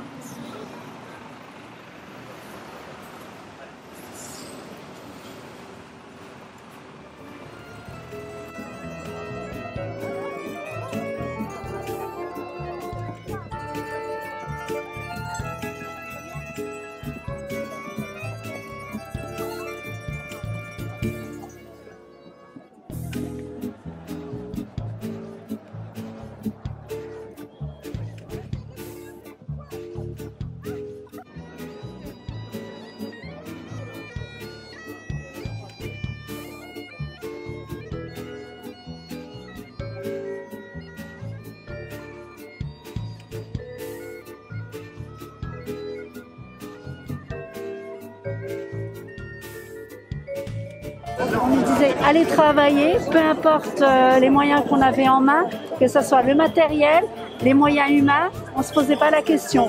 Et là maintenant, on est en train de nous reprocher qu'en gros, ce serait nous qui véhiculons le virus. C'est important, parce que nous aussi, les auxiliaires de vie, on était pareil. On était en train de prier pour avoir un masque offert une journée. Oui, mais que ça passe pas, on est démissionnaires, nous, hein. On n'a plus de boulot, nous. Je travaille 18 ans en réanimation au SMUR. Maintenant, je travaille en laboratoire. Donc, tous les jours, depuis le début, je fais des PCR. Pendant presque 6 mois, on nous a même pas fourni un masque pour faire les PCR. On n'avait pas de gel hydroalcoolique, pas de décontamination de surface, rien du tout. Nous, on allait acheter avec nos propres deniers, nous employés, tout le matériel pour protéger nos patients et nous protéger. Et là, maintenant, on fait passer le message que c'est nous, les soignants, qui contaminons nos patients parce qu'on refuse la vaccination qu'on nous propose. Moi, c'est Brigitte, je suis auxiliaire de vie et je suis fière. Ça fait des années que je fais ce boulot.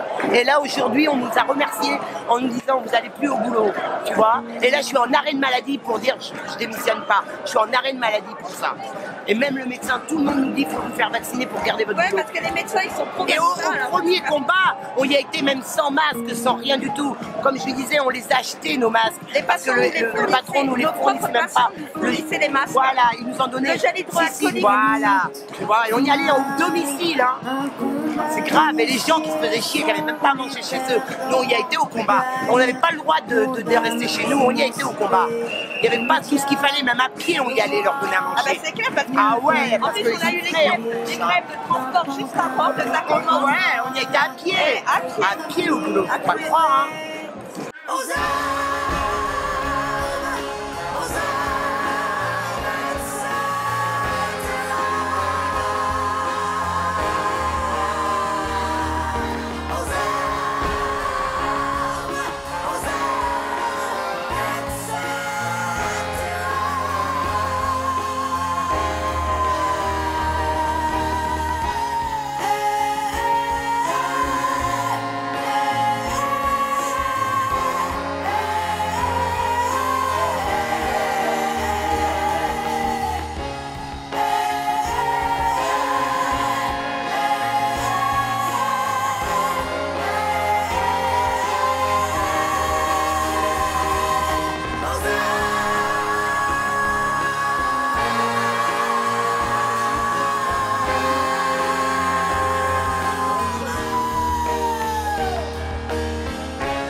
On assiste à une défiance envers les médias, envers les politiques, envers également les scientifiques. Bien, elle est tout à fait normale, cette défiance. C'est tout à fait logique puisque on a affaire à notamment des journalistes qui nous cachent, qui nous disent pas la vérité. Je veux dire, quand on va voir, quand il y a des gens qui font bien leur boulot, hein, comme je pense à des sociologues comme Laurent Mukeli et d'autres, qui vont aux sources. Je pense à mon collègue Jean-Paul Bourdineau, qui vont étudier les sources précisément pour voir quels sont le nombre de morts, quel est le nombre de morts, quel est le nombre de contaminés par tel variant, etc. Les chiffres sourcés n'ont rien à voir avec ceux qui nous sont transmis par les médias. Donc forcément, il y a une défiance, il y a une perte de confiance qui va jusqu'à la défiance. Alors, les chiffres des médias qui sont annoncés par les médias ne correspondent pas du tout à ce qui se passe dans les services. Tout d'abord parce que c'est des médias politiques, pour moi. Forcément, on grossit les chiffres afin de faire peur à la population, aux citoyens, et qu'ils soient amenés à aller se faire vacciner pour penser ne pas attraper le Covid et être quelque part à l'abri.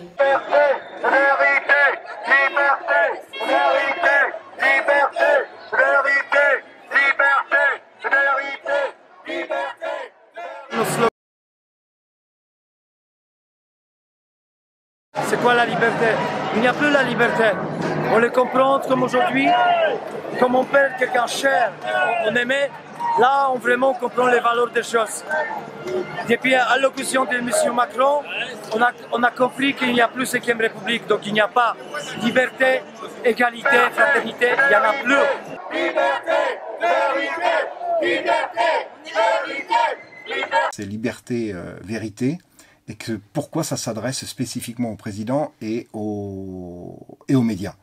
Ça, je crois que ça s'explique très bien. Bon, liberté parce que tout simplement les mesures sont des mesures clairement liberticides et qui n'ont même pas de fondement scientifique. On pourrait accepter de renoncer à des libertés s'il y avait une véritable raison scientifique. Et vérité parce qu'on est dans l'opacité la plus totale. On sent bien qu'on nous cache des choses. On ne nous dit pas tout sur les vaccins, pourquoi certains ont été autorisés très vite, pourquoi d'autres d'une ancienne technologie ne le sont pas. On ne nous dit pas tout sur les potentiels effets secondaires. Donc, non pas que je suis en train de dire qu'il y a des choses dangereuses qu'on nous dit pas, mais on nous dit pas tout, c'est clair. Donc il y a un manque de transparence. Et pourquoi? Donc ça s'adresse au président, ben oui, puisqu'il porte tout, encore une fois, quand il pleut, le sol est mouillé, il porte tout seul. Il dit « j'ai décidé de », il dit pas après consultation avec les partenaires sociaux, avec les représentants politiques, avec les scientifiques, nous avons pensé qu'il était opportun de... Non, il dit « j'ai décidé de ». C'est totalement arbitraire. Donc évidemment, le retour de bâton, c'est que ça s'adresse à lui. Et pourquoi les médias? Ben parce que les médias, normalement, exercent un contre-pouvoir.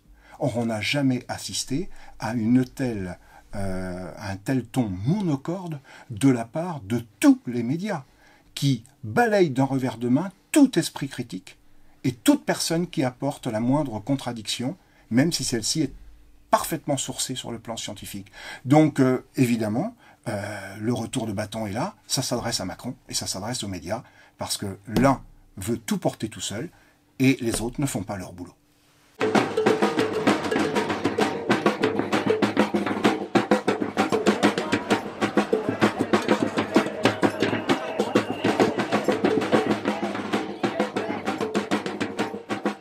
On a été au front et on nous a dit merci. Et à la 4e vague, on nous demande de nous licencier si on ne se vaccine pas. Il n'y a pas un problème. Ces mêmes personnes-là qui étaient en télétravail, qui étaient au chaud, nous on a eu peur pour nous, pour nos patients, pour nos familles. Et ça on n'en tient pas compte. On n'en tient pas compte. On a la rage. Beaucoup vont démissionner. Et le désavantage de notre métier aussi, c'est qu'on ne gagne pas beaucoup. Il y a beaucoup de femmes seules avec des enfants. Si on leur supprime un salaire, elles sont dans la merde. Pourquoi elles nous font ça en fait? C'est comme ça qu'on nous remercie. On n'a pas de pouvoir de nuisance. Les pompiers n'ont pas de pouvoir de nuisance. Les gendarmes à côté de nous n'ont pas de pouvoir de nuisance. Les policiers, eux, ont un pouvoir de nuisance. Les syndicats sont forts. Les routiers ont un pouvoir de nuisance. Et à eux, on ne fait rien.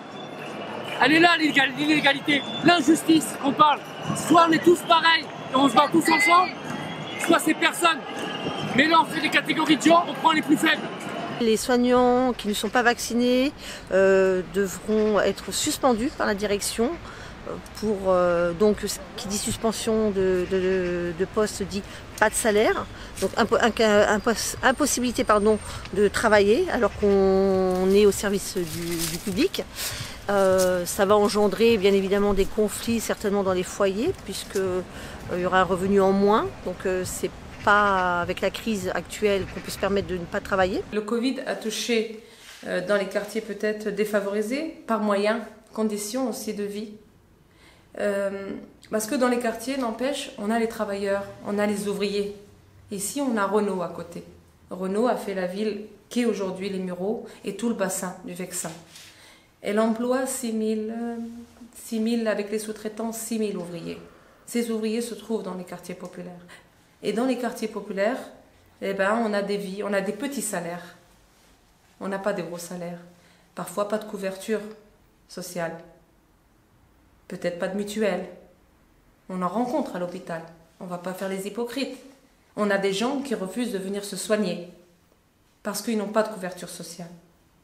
Et parce que aussi, il ne faut pas oublier qu'il n'y a pas si longtemps que ça. On a voulu faire payer quand même, je pense que c'était 17 € cette loi, des gens qui venaient aux urgences, que s'ils n'étaient pas hospitalisés suite à cette venue aux urgences, les gens devaient payer, en plus de leur poche, 17 €. Combien de gens se sont résignés d'aller à l'hôpital pour rester chez eux parce qu'ils n'avaient pas ces 17 €? Donc certes, nous ne mangeons pas ce que mange Macron. Nous ne mangeons pas ce que mange Véran. Nous ne voyageons pas non plus où ils vont. Mais en tout cas, une chose est sûre. Certes, on n'est plus exposé, cette population, hein, on n'est plus exposé, mais en tout cas, une chose est sûre, c'est que là, dans notre cœur, on a ce qu'ils n'auront jamais. Et ça, c'est une chose qui est sûre. C'est qu'on est riche de l'intérieur. Eux riches à l'extérieur, mais nous, on est riches de l'intérieur. Voilà. Ça touche tout le monde, la Covid. Le virus, lui, ne fait pas de sélection de classe. Par contre, qui est victime de la Covid? Quand on nous dit que le virus est tueur, ce n'est pas vrai. Si c'était un virus tueur, on aurait une autre hécatombe que celle que l'on a aujourd'hui. Non, ce n'est pas un virus tueur. C'est un virus qui porte l'estocade finale chez les gens fragiles. Et qui sont les gens fragiles? Les gens fragiles sont essentiellement beaucoup plus représentés dans les classes populaires que dans les classes aisées. Pourquoi? Parce que les gens fragiles, c'est les gens qui sont victimes de maladies chroniques. C'est quoi les maladies chroniques? C'est les maladies cardiovasculaires, c'est les maladies, c'est le diabète de type 2, c'est l'obésité, etc., etc. Et toutes ces maladies sont provoquées par des facteurs environnementaux. Alors c'est large les facteurs environnementaux, mais parmi ces facteurs environnementaux, il y a notamment toutes les pollutions. Évidemment, ceux qui ont les moyens de s'affranchir de ces pollutions dans leur nourriture, c'est-à-dire de manger des produits qui ne sont pas contaminés par des pesticides, par des perturbateurs endocriniens, très bien. Ceux qui n'ont pas les moyens n'ont pas le choix. Donc, de fait, comme les victimes du Covid sont en fait les victimes d'une autre pandémie silencieuse, qui est celle des maladies chroniques, c'est-à-dire des maladies environnementales, et que ces maladies environnementales ne sont pas réparties de manière équivalente dans toutes les classes de la société, on a de fait des victimes de la Covid qui ne sont pas non plus les mêmes, enfin pas représentées de la même manière dans les différentes classes de la société.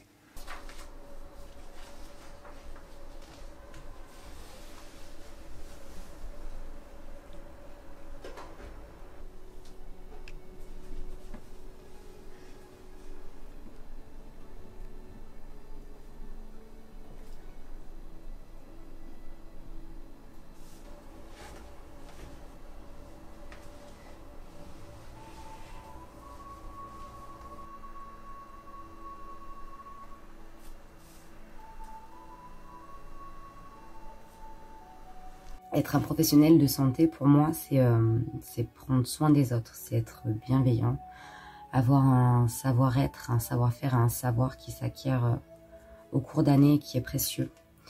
Et c'est travailler avec déontologie et humanité. Être professionnel de la santé, pour moi, c'est être au service des gens, des patients, de leur apporter du réconfort, des soins appropriés à leur état.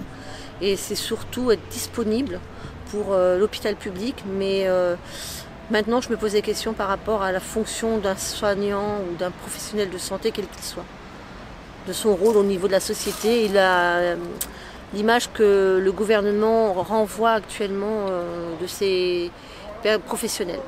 Moi je trouve que les soignants ont eu plus de bon sens que les cadres et les gens qui sont très éloignés. Et de toute façon c'est toujours comme ça. On ne nous demande pas notre avis alors que nous on est dans le truc, on a des idées, on sait ce qu'il faudrait faire. Et au lieu d'allier nos intelligences et de nous interroger, en général on décide à notre place, tout comme fait Macron. Je suis dégoûtée de ne plus pouvoir aller travailler. Enfin moi c'est mon métier, c'est ma passion, moi j'aime les gens. Et de me dire que là je suis quelqu'un qui met en danger, mais c'est juste n'importe quoi, c'est pas possible. Je peux pas l'entendre, je ne peux pas l'entendre. On a des fermetures de services, on ferme des lits, on n'embauche pas de personnel soignant, on n'a pas de passage, on n'est pas surbooké de patients Covid. On a plus, c'est l'été, les gens boivent, il y a une détresse, des dépressions. Voilà, en fin de compte, on reçoit plus la misère humaine que de patients atteints de Covid. On a des gens qui en plein été sont séparés de leurs enfants. Il y a un divorce, une perte d'emploi. Et la perte d'emploi parfois liée à la crise sanitaire. Qui aujourd'hui boit pour noyer son chagrin. On a des femmes battues parce qu'elles se sont retrouvées confinées avec leur époux ou alors un homme confiné avec son épouse 24/24. Aujourd'hui, on a la détresse humaine. Voilà, et les conditions ne se sont pas améliorées. c'est que de l'hypocrisie de dire qu'on a de meilleures conditions de travail. On s'épuise plus par la charge de travail, mais non pas par la charge de travail de patients Covid. Je tiens à préciser qu'on n'est pas submergé de Covid. Et êtes-nous vraiment, est-ce qu'on nous sommes en état d'urgence? Non. Est-ce qu'on a besoin de déployer le plan blanc? Non. On avait des patients quand même qui étaient atteints de maladies telles que le cancer, qui sont décédés de Covid, parce qu'ils ont contracté le Covid dans le service, parce qu'on n'a pas fait attention, parce qu'on a fait des clusters. Alors, si aujourd'hui il y a des clusters et des maladies nosocomiales, c'est parce qu'on fait balader les soignants pour aller reboucher les trous dans les autres services. On est amené à travailler parfois dans 2 services, mais avec le seul même salaire. Alors, je vous laisse faire la déduction. Les conditions ne se sont pas améliorées et on ne peut pas dire que là, en tout cas, l'évaluation du mois d'août, parce que mes collègues de tous les services nous le disent, on n'a pas plus de patients Covid. Alors, le 15 septembre, ce qui se passe ou ce qui doit se passer, c'est une mobilisation colossale de tous les acteurs de la société autour de nos personnels soignants pour les protéger, pour les défendre et refuser qu'ils soient licenciés au prétexte qu'ils ne sont pas vaccinés. Il faut mettre un cran d'arrêt à tout ce processus délétère qui gangrène notre société. Donc, moi, j'appelle de mes vœux, et c'est le citoyen qui parle, le citoyen universitaire, j'appelle de mes vœux la mobilisation la plus forte, la plus lourde autour de tous nos personnels soignants. Arrêtons de les applaudir, venons les soutenir. J'ai été convoquée par ma direction il y a 48 heures et qui m'annonce que si je ne fais pas ma première injection de vaccin anti-Covid au 14 septembre, je suis suspendue de mes fonctions. Donc c'est une décision qui est très violente à entendre et qui me met dans une impasse quelque part, mais je résisterai quand même. C'est-à-dire que suspension de poste, en tant que médecin, je ne peux même pas exercer la médecine libérale, exercer ailleurs en fait ma profession. Je n'ai pas le droit aux indemnités chômage habituelles. Je ne peux pas, d'après ce que m'a dit ma direction, utiliser mon compte épargne-temps et je ne peux pas me mettre en arrêt maladie, quel que soit le motif, car mon poste est suspendu, donc je n'existe pas pour la société. Donc c'est très violent à la fois financièrement, mais aussi psychologiquement. On me fait dire que je fais prendre un risque pour mes patients si je viens à l'hôpital sans être vaccinée, bien que je porte le masque et que je me désinfecte les mains et que je respecte la procédure d'hygiène. Je suis choquée car je suis médecin et comme tout médecin, je veux la santé de mes patients, je veux et leur sécurité. Ça va très mal se passer le 15 septembre parce que qu'on soit vacciné ou pas, de toute façon ce principe est absolument excessif et il est totalement illégitime. Donc ça se passera mal, ça je peux vous le dire sans aucun doute. C'est-à-dire qu'il va y avoir, il va se passer dans les hôpitaux des choses qui seront sans précédent, qui seront à la hauteur de cette loi qui est absolument sans précédent, une loi liberticide à ce point. Je suis désolé, mais c'est du jamais vu dans l'histoire de France récente. Moi, je suis optimiste. Quand je vois tout ce monde qui est alors qu'on est en vacances, je suis vraiment optimiste. Le 15 septembre, si je ne suis pas vacciné, je pourrais être envoyé chez moi jusqu'à temps que je me vaccine et je ne serai pas payé. Donc, voilà mon choix. Non, non, non. L'obligation qu'on me force. Au 15 septembre, tout sera arrangé. J'ai 56 ans quand même, c'est compliqué de changer de boulot à mon âge, mais bon... Au 15 septembre, je n'aurai plus de travail puisque je refuse ce pass sanitaire, aussi bien pour les soignants que pour les patients qui doivent se présenter à l'hôpital. Ma santé, c'est la première chose pour moi la plus importante. Voilà, c'est ma santé. Donc je m'en vais. Aujourd'hui, je peux le dire encore, je suis infirmière. Mais d'ici quelques semaines ou quelques jours, je n'aurai plus le droit d'exercer ce métier que j'aime tant. Parce qu'une élite a décidé que je ne rentrais pas dans les clous et donc m'interdit d'exercer ce métier. Actuellement, je suis titulaire d'un cabinet d'infirmière, donc libéral. Nous sommes 3, donc j'ai 2 collaboratrices qui, elles non plus, ne sont pas vaccinées, ne veulent pas se faire vacciner. الحرية زعما على كل شيء، على مثلا بحالي دابا ما نقدرش على الوراق و زعما انا ما عنديش الحريه، فهمتي؟ بزاف حيتاش ما عنديش الوراق و بلوس على تاع الفاكسان ما نقدرش ما نديرهاش، ضروري خاصني نديرها، حيت الا ما درتهاش ما نقدرش نخرج، ما نقدرش ندير شي حاجه.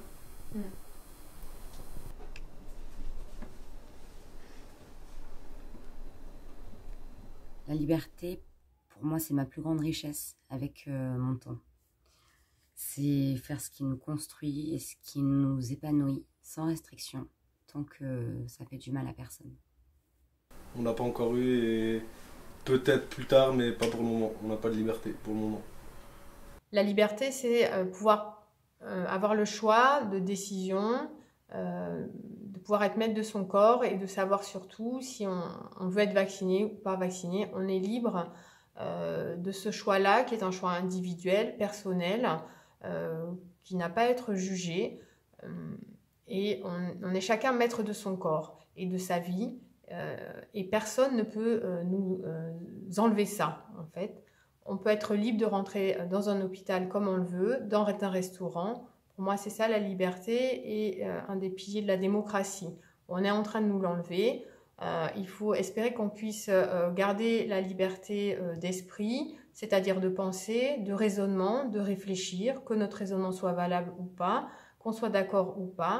Mais c'est cette liberté-là, la liberté aussi de pouvoir m'exprimer, de pouvoir parler librement. Et je me trouve dans une situation actuellement en tant que médecin ou ma direction, c'est compliqué. Et entre ce que je vois, ce que j'observe, ce que je peux dire, ce que je ne peux pas dire, je me sens privée de liberté. Et je pense qu'on prive les individus, les citoyens de liberté et les patients. On peut pas avoir de l'espoir de connaître la liberté. L'espoir, y a ma mère qui l'a. Non, moi je suis libre. Ouais. C'est toi qui te fais ta liberté, personne ne te fera ta liberté. Si toi-même tu n'es pas libre dans ta tête. Ok, comment t'expliques quand tu sors dehors, tu te fais contrôler 25 000 fois? La liberté, pour moi, c'est une capacité, que l'on utilise ou pas, de faire des choix. Et de faire des choix par soi-même, c'est-à-dire non pas de façon totalement indépendante, parce qu'on est forcément dépendant de toutes sortes de facteurs, que ce soit les facteurs éducatifs, familiaux, amicaux, enfin tout le contexte dans lequel on se trouve et qui a forcément une influence sur nous, mais faire des choix malgré ces influences, en privilégiant peut-être une influence plutôt qu'une autre, mais en dernière instance, c'est moi qui fais le choix. Quelles que soient les influences que j'ai pu subir, c'est moi qui fais le choix, qui prend ma décision. C'est ça, être libre. Mais cette capacité, on peut ne pas l'utiliser. Beaucoup de personnes n'utilisent pas cette capacité d'être libre, mais ils l'ont. On a tous cette possibilité de choisir, de dire non. Mais évidemment, dans le contexte actuel, c'est un choix qui va nous coûter de plus en plus cher. La liberté. La liberté.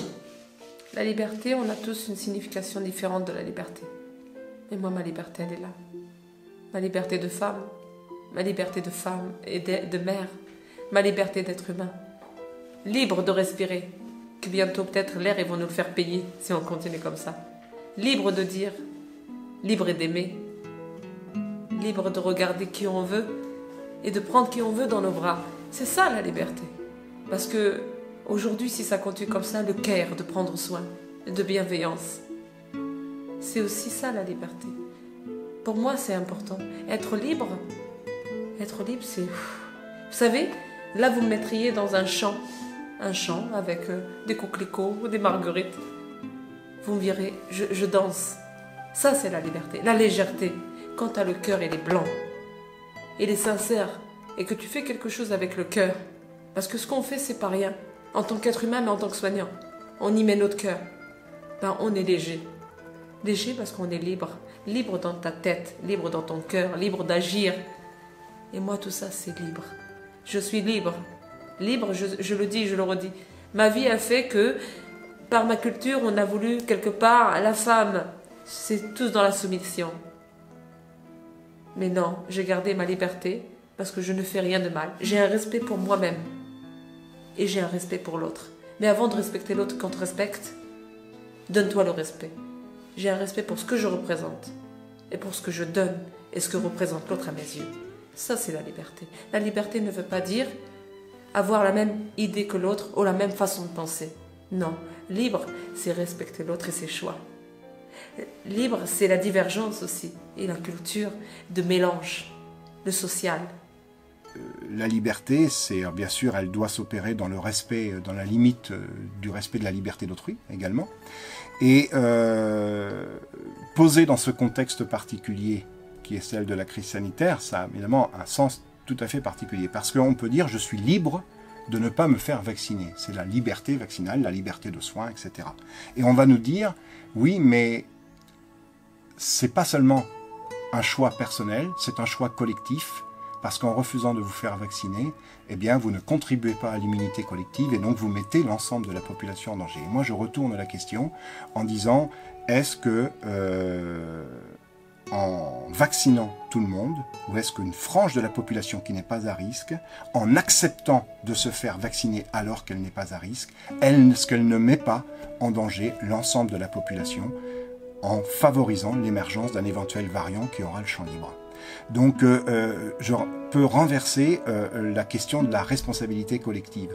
Donc voilà, parce que effectivement, on nous dit oui, les gens manifestent pour leur petite liberté, parce que voilà, ils sont contre le pass sanitaire, parce qu'ils veulent continuer à aller au restaurant sans être vaccinés, parce qu'ils veulent continuer à aller au cinéma, etc. Non, c'est beaucoup plus compliqué que ça. Ce sont des personnes souvent très altruistes d'ailleurs qui protestent, y compris les personnels de santé. Les personnels de santé qui manifestent, et il y en a, sont des gens altruistes. On ne peut pas accuser un personnel de santé de ne pas être altruiste. Et donc, et pourtant, ils prônent, oui, ils prônent la liberté de se faire vacciner ou non. Et je dis à tous ceux qui considèrent que c'est un acte égoïste et que c'est une liberté uniquement à l'échelle de l'individu et pas à l'échelle de la collectivité, d'y regarder de plus près parce qu'on est peut-être exactement dans la situation inverse. La liberté, la liberté, la liberté, la liberté de respirer, la liberté de vivre, la liberté de voir. Ma mère disait toujours, ne regarde pas ceux qui sont au-dessus de toi, regarde celui qui est en dessous de toi. Et là on peut dire oui, malgré les conditions. Merci mon Dieu.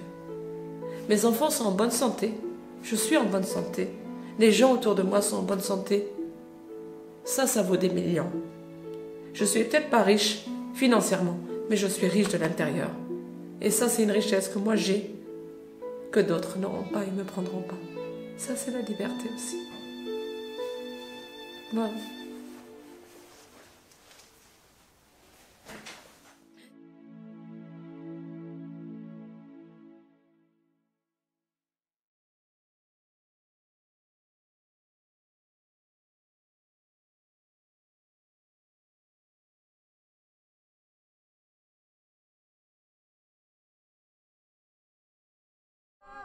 Pour l'honneur des travailleurs et pour un monde meilleur, même si Macron ne veut pas, nous on est là. Et là on est fichés. Le pass sanitaire, on n'en veut pas. Le pass autoritaire, on n'en veut pas. Le pass sanitaire, on n'en veut pas. Le pass autoritaire, on n'en veut pas. Le pass sanitaire, on n'en veut pas. Le pass autoritaire, on n'en veut pas. On est là. On est là. Même si Macron ne veut pas, nous on est là. Pour l'honneur des travailleurs et pour un monde meilleur. Même si Macron ne veut pas, nous on est là.